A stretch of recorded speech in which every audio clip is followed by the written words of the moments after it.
Oke baik, saya akan menjelaskan materi pada bab 1 dengan judul Jelajah Nusantara. Nah, dalam materi ini memuat beberapa poin. Yang poin pertama yaitu memahami isi teks deskripsi.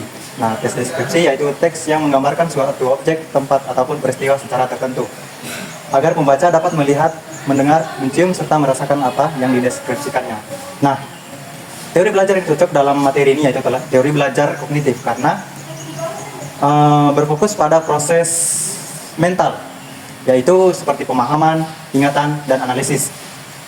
Nah, teori juga ini membantu siswa memahami pokok detail pendukung dan struktur teks. Melalui keterampilan kognitif seperti perhatian dan juga pengolahan informasi, siswa dapat mengorganisasi informasi dengan strategi seperti membuat peta konsep dan menghubungkan pengetahuan baru dengan yang sudah dimiliki. Dalam hal ini asimilasi dan akomodasi. Nah, contoh penerapannya itu ada 3. Yang pertama, pembuatan peta konsep. Siswa diharapkan mampu mengidentifikasi ide pokok dan juga detail pendukung dalam teks. Yang kedua, latihan membaca aktif. Siswa membaca teks, menandai informasi penting dan juga merangkumnya. Yang ketiga, diskusi kelas. Siswa mendiskusikan teks dan menghubungkannya dengan pengalaman atau pengetahuan sebelumnya. Nah, yang poin kedua yaitu memahami unsur bahasa dalam teks deskripsi. Nah, teori belajar yang cocok dalam materi ini yaitu teori kognitif. Seperti yang sudah dijelaskan dalam Jerome Bruner dalam Anindar 2017, teori ini menekankan pembelajaran melalui eksplorasi dan pengalaman langsung, di mana siswa secara aktif mencari makna, menganalisis dan menghubungkan informasi dengan pengalaman mereka. Bruner berpendapat pembelajaran efektif terjadi saat siswa belajar mandiri melalui eksperimen dan eksplorasi untuk menentukan pengetahuan baru. Dalam materi ini, siswa mengidentifikasi unsur kebahasaan teks deskripsi seperti kata sifat, frasa deskriptif, dan struktur kalimat.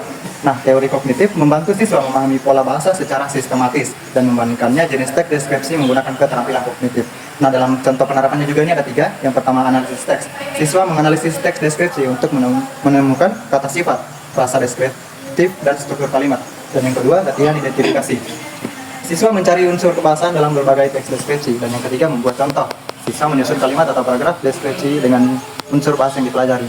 Nah, itu dia materi yang sudah saya jelaskan. Selanjutnya saya alihkan ke pemateri selanjutnya.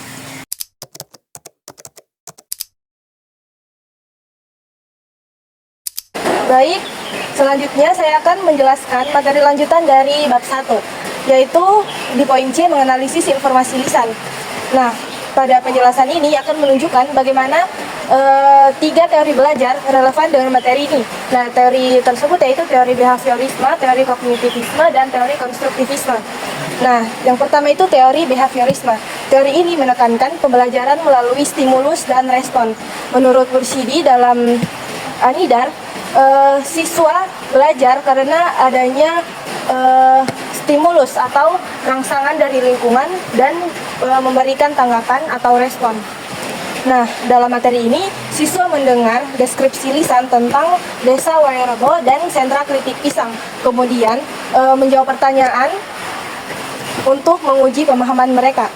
Nah, teori ini membantu siswa untuk menyimak informasi secara aktif, memahami, melatih daya ingat, dan memahami informasi melalui latihan berulang. Nah, umpan balik dari guru juga membantu meningkatkan motivasi belajar mereka. Nah, yang kedua, teori kognitivisme. Nah, teori ini menekankan pembelajaran melalui eksplorasi dan pengalaman. Menurut Bruner dalam Anidar, siswa harus belajar secara mandiri, kemudian menganalisis dan menghubungkan informasi baru dengan pemahaman yang sudah dimiliki. Nah, dalam materi ini siswa membandingkan informasi dari 2 objek, lalu menggunakan tabel perbandingan dan menarik kesimpulan. Nah, teori ini melatih siswa untuk berpikir kritis, menyusun informasi secara sistematis, dan memahami struktur penyampaian informasi dalam teks lisan. Nah, yang ketiga, teori konstruktivisme. Nah, teori ini berfokus pada interaksi sosial dan refleksi dalam pembelajaran. Menurut Mustafa dalam Mas Gumelar, siswa mengembangkan pemahaman mereka sendiri melalui diskusi dan kerjasama. Nah, dalam materi ini, siswa berdiskusi dalam kelompok kecil, kemudian menganalisis informasi bersama dan mempresentasikan hasil analisis mereka di depan kelas. Nah, teori ini mendorong siswa untuk berpikir secara mandiri, berinteraksi, dan mengembangkan keterampilan komunikasi serta argumentasi. Nah, presentasi ini juga membantu mereka untuk lebih percaya diri dalam menyampaikan pendapat.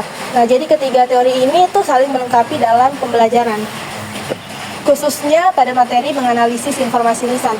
Nah, sekian dari saya akan serahkan kepada rekan saya untuk melanjutkan materi selanjutnya.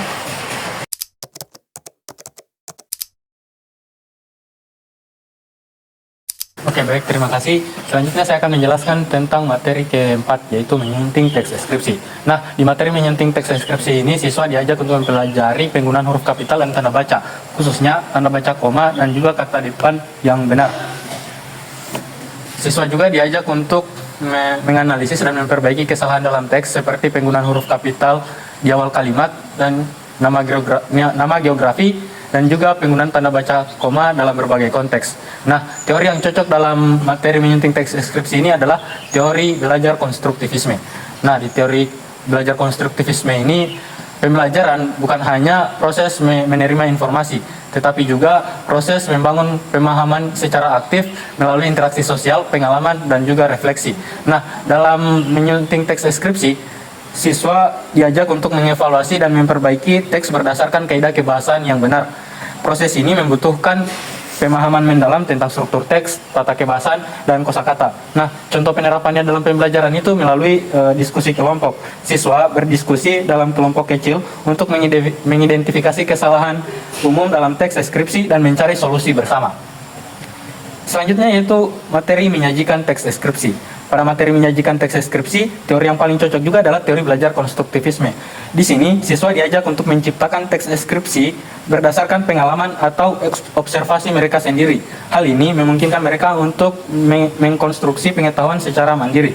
Teori konstruktivisme juga mendorong siswa untuk mengekspresikan pemahaman melalui tulisan dan presentasi yang melibatkan proses berpikir kreatif dan reflektif. Siswa juga dapat belajar dari presentasi teman sekelas yang membantu mereka memperluas perspektif dan pemahaman tentang teks deskripsi.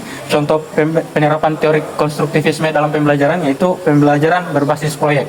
Nah, di sini siswa membuat teks deskripsi tentang objek atau tempat yang mereka amati, kemudian mempresentasikannya di depan kelas. Oke, untuk selanjutnya saya serahkan kepada teman saya.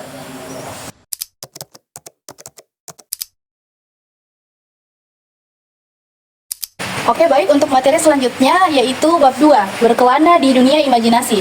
Langsung saja kita masuk ke materi pertama yaitu A, mengenal dan mengidentifikasi unsur puisi rakyat. Baik, dalam subbab ini siswa akan mempelajari tentang jenis-jenis puisi rakyat, yaitu yang pertama pantun, yang kedua syair, yang ketiga gurindam, lalu yang ketiga mantra.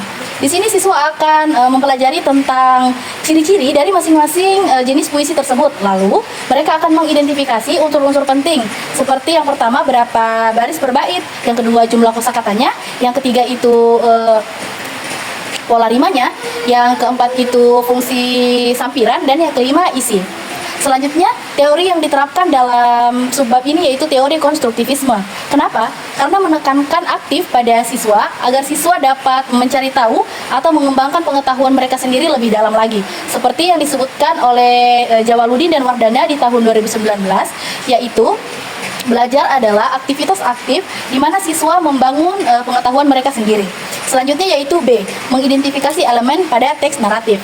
Pada subbab ini, siswa belajar memahami atau mengidentifikasi elemen-elemen penting yang terdapat dalam teks narasi. Yang pertama, mereka akan mempelajari dulu struktur alur cerita, yaitu orientasi, komplikasi, klimaks, dan yang terakhir resolusi. Selanjutnya, siswa akan mengidentifikasi perkembangan dan juga karakteristik tokoh, baik itu tokoh antagonis maupun tokoh protagonis. Selanjutnya, siswa diajak mengidentifikasi tentang latar, baik itu latar tempat, latar waktu, dan latar suasana yang mendukung cerita.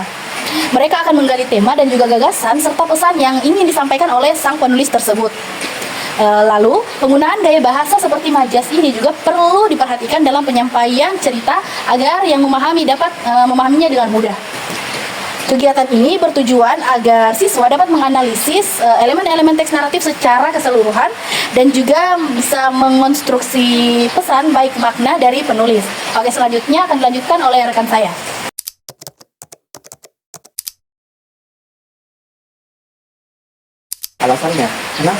memproseskan informasi diterapkan dalam pembelajaran ini karena pemrosesan informasi ini diterapkan karena proses mental internal seperti menerima, mengolah, menyimpan dan memanggil guna untuk mengidentifikasi elemen-elemen teks. Teori ini mendorong siswa menggunakan strategi yang efektif seperti membuat catatan, skema, dan untuk memproses informasi dengan lebih kritis begitu. Menurut Suryana dan teman-teman 2022 mengatakan bahwa teori pemrosesan informasi dapat meningkatkan efektivitas siswa dalam mengolah informasi saat dalam kelas. Langsung saja yang kecil yaitu berkreasi dengan teks naratif. Pada subbab ini siswa diajak untuk berkreasi dengan menulis teks suara sederhana dengan memperhatikan unsur-unsur seperti tema, tokoh, latar, alur, dan elemen guna untuk membangun suatu cerita atau cerita fantasi. Kegiatan ini bertujuan untuk menggugah atau menggali ide-ide yang unik dan menarik yang siswa punya begitu.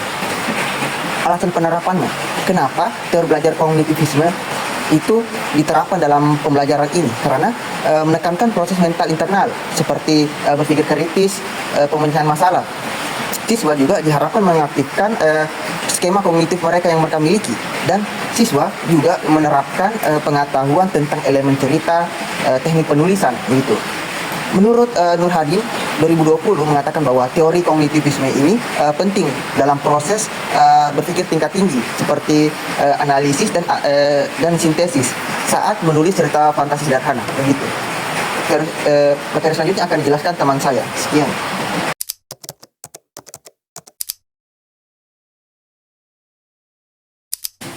Nah, baik, selanjutnya kita akan membahas mengenai materi yang ada pada bab 3 dengan judul Hal yang Baik bagi Tubuh. Nah, pada kesempatan kali ini kita akan membahas mengenai teori-teori apa saja yang cocok digunakan dalam teks prosedur ini. Nah, yang pertama mengidentifikasi karakteristik dan tujuan dari teks prosedur. Nah, karakteristik dari teks prosedur ini ada beberapa, yaitu yang pertama panduan langkah-langkah, yang kedua penggunaan bahasa imperatif, yang ketiga objektivitas, yang keempat detail dan spesifikasi, dan yang kelima ada penggunaan kata penghubung. Nah, adapun tujuan dari teks prosedur ini adalah untuk memberikan informasi beserta langkah-langkahnya kepada para pembaca untuk melakukan suatu hal.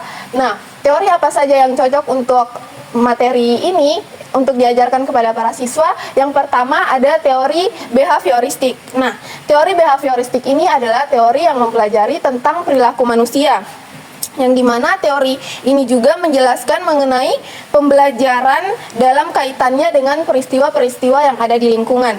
Nah, kenapa kita harus menggunakan teori belajar behavioristik ini? Karena teori ini menekankan pada penguatan perilaku yang diinginkan dan juga menyediakan struktur yang jelas dalam proses pembelajaran. Nah, untuk cara penerapkannya bisa dilakukan beberapa cara. Yang pertama, guru dapat memperlihatkan secara langsung cara menyajikan teks prosedur atau bisa melalui media sosial. Dan yang kedua, guru meminta siswa untuk berlatih menyajikan teks prosedur di berbagai platform yang ada di media sosial. Nah, yang kedua, kita bisa menggunakan teori belajar konstruktivisme.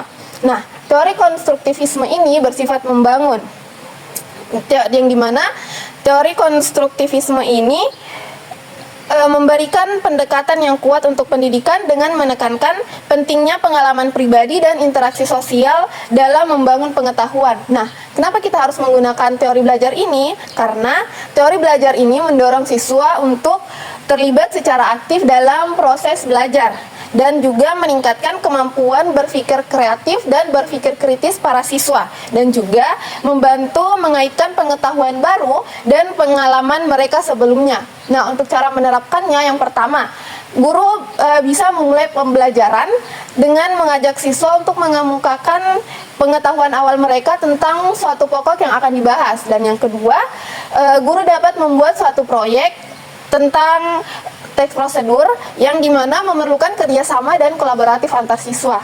Nah, itu saja yang bisa saya paparkan. Selanjutnya akan dilanjutkan oleh rekan saya. Kepadanya saya persilahkan.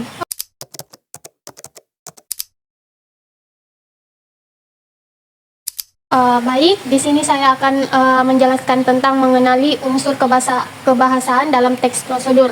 Nah, seperti yang kita ketahui pada pembelajaran ini siswa mempelajari berbagai aspek dalam teks prosedur, termasuk pelepasan kalimat ajakan dan larangan, kalimat inversi, struktur teks prosedur, serta penggunaan adverbia yang artinya kata keterangan. Pelepasan adalah kehilangan bagian tertentu yang sudah disebutkan sebelumnya untuk menghindari pengulangan yang tidak perlu, seperti pada contoh pembuatan puding. Nah, selain itu, siswa juga mempelajari struktur teks prosedur yang terdiri dari pendahuluan, informasi bahan dan alat, langkah-langkah, serta penutup. Nah, sekarang kita masuk ke dalam kecocokan dengan teori belajar. Nah, dalam materi di atas, teori ini cocok dengan teori konstruktivisme. Mengapa? Karena dalam pembelajaran teks prosedur, karena teori ini menekankan pada proses pembelajaran aktif, di mana siswa membangun pengetahuan mereka sendiri melalui pengalaman langsung dan interaksi dengan materi. Nah, contoh penerapannya adalah dengan memberikan proyek kelompok di mana siswa diminta untuk membuat teks prosedur tentang cara membuat sesuatu. Misalnya, membuat minuman segar atau merakit mainan. Siswa akan berdiskusi, menulis dan menyunting teks tersebut bersama-sama, sehingga mereka tidak hanya memahami teori tetapi juga mempraktikannya secara langsung. Selain itu, guru juga bisa memberikan bimbingan dalam bentuk pertanyaan terbuka agar siswa dapat berpikir kritis. Nah, sekarang materi yang kedua yaitu menyajikan teks prosedur dalam berbagai media. Nah, seperti yang kita ketahui, pada bagian ini siswa diajak untuk menyajikan teks prosedur melalui berbagai media dengan cara merancang dan mengembangkan teks prosedur secara kreatif. Nah, jika siswa memilih format video, mereka perlu menyertakan kalimat penutup yang menguatkan ajakan dan berpamitan dengan santun kepada permisa. Melalui kegiatan ini, siswa tidak hanya belajar menulis teks prosedur, tetapi juga mengembangkan keterampilan berkolaborasi, berkreasi, dan berkomunikasi secara visual. Nah, teori yang cocok dengan materi ini yaitu teori belajar kognitif, sangat cocok diterapkan dalam kegiatan menyajikan teks prosedur melalui berbagai media, karena teori ini berfokus pada proses mental seperti pemahaman, analisis, dan pengolahan informasi. Kegiatan ini melibatkan siswa dalam merancang, mengembangkan, dan menyajikan teks prosedur secara kreatif. Contohnya yaitu siswa mengubah teks tersebut ke dalam format visual seperti poster, infografik, atau video yang memerlukan keterampilan sintesis dan kreativitas. Jika memilih format video, siswa merencanakan skrip, merekam, dan mengedit video dengan mempertimbangkan kejelasan dan daya tarik visual. Nah, ini saja yang bisa saya jelaskan dari dua materi itu dengan beberapa kecocokan teori belajar. Sampai saat ini saya sudah berakhir. I used to believe we were burning on the edge of something beautiful, selling a dream.